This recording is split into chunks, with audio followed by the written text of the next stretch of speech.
다음에서는 모바일 투표 이제 보안 관련된 부분입니다.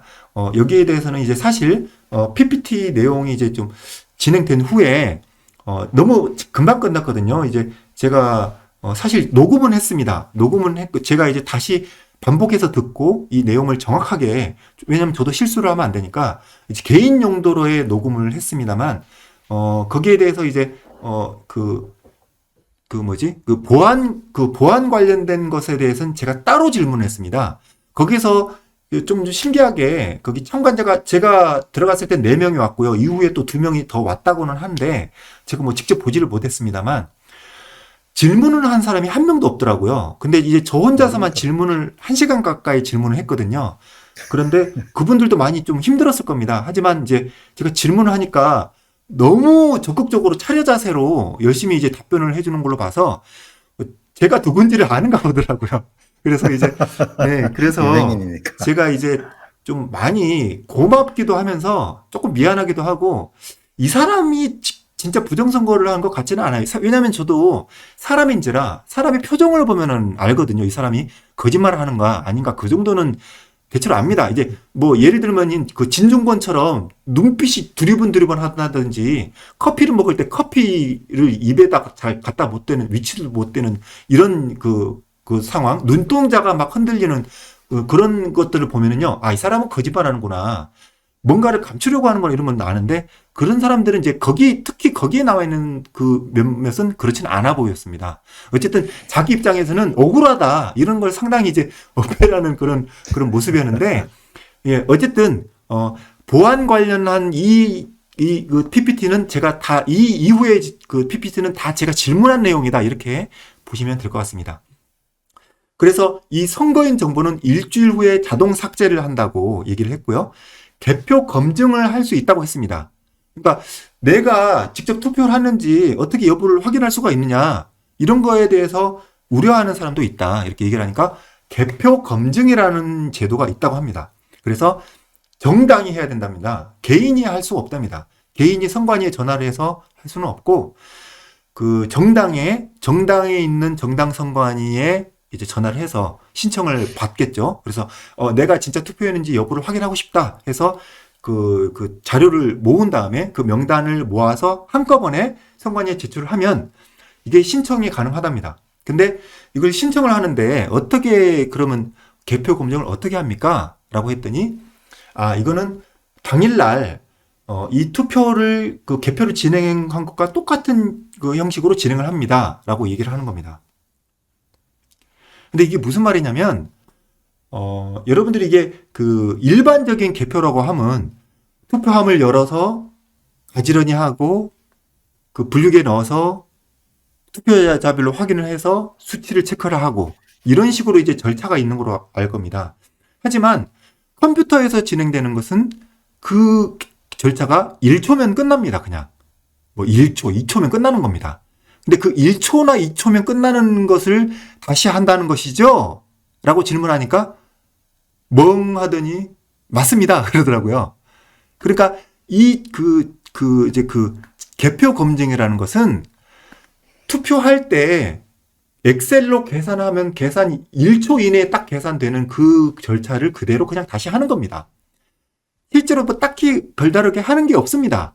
그러니까 이제 진짜로 내가 한 투표가 제대로 됐는지를 확인하기 위해서는 내가 실제로 모바일 투표를 한 것부터 로그 확인이라든지, 중간에 어떤 뭐 변질이 된 게 없는지, 아니면 내가 투표한 시간을 한번 대조를 해본다든지, 이런 여러 가지의 그 방법에 대해서 확인을 심지어는 내가 뭐 누구를 찍었는지, 이것이 외부에 공개는 되지 않더라도 나만이 확인할 수 있는 어떤 방법이라든지, 이런 것에 대한 뭐 확인 방법, 이런 것이라든지 뭐 여러 가지 방법들이 있을 텐데, 그런 게 아니고요. 엑셀에서 엑셀 계산 한번 다시 딱 눌러서 1초 만에 나오는 그런 행위들을 그럼 하는 뭐 것이 사실상 뭐 개표 검증이다. 개표 검증이 예. 불가능하다는 이야기로 나는 해석이 되는데, 예. 그리고 그분들이 이야기하는 개표 검증하고 우리가 이야기하는 개표 검증은 다른 차원 같은데. 그러니까 개표 검증이라고 하는 것이 아니고, 재계산 정도로 생각을 그렇죠. 하시는 거예요. 계산을 한번 해본다. 리카운팅이라고 생각하시는 거고, 그분들은 네. 우리는 검증인 거죠. 그러니까 꼭 같네요. 대법원에서 천대엽이나 아니면 조재현이 했던 것이 리카운팅을 했는데 우리는 오디팅 검증을 하자는 것 저거는 뭐죠? 그걸 뭐라 리카운팅 뭐라고 하죠?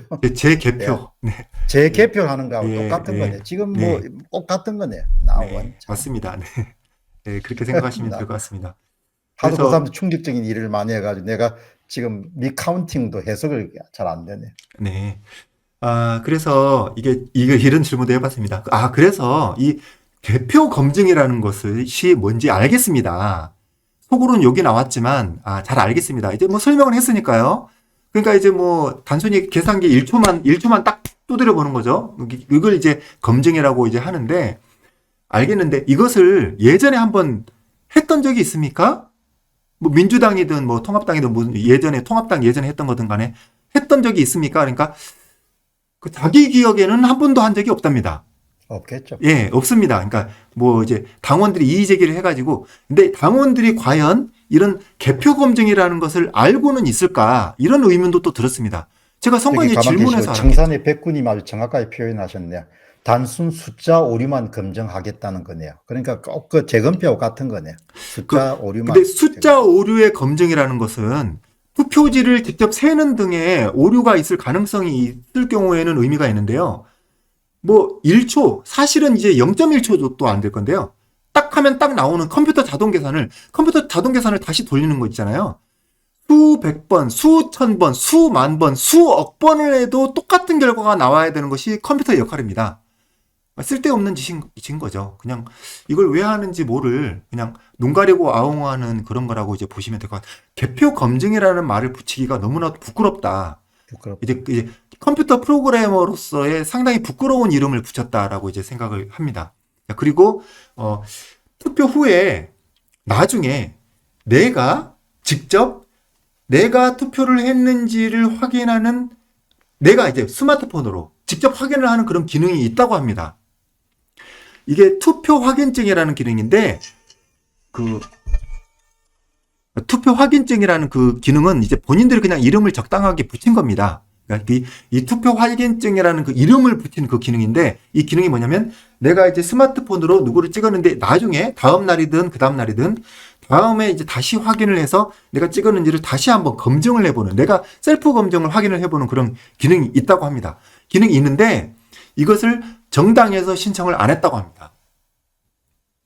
국민의힘당에서 이걸 신청을 안 한 거예요.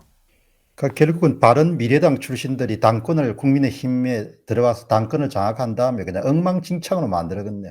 원래 국민의힘이 엉망진창인데 지금 선거하는 걸 보면 그냥 아예 내놓고 하겠다는 것을 그냥 바른미래당 출신들이 그냥 다 저지른 거구먼요. 그러니까 지금 이 발언도 그렇고요. 이거 이후에도 이제 문제가 되는 발언들이 많습니다.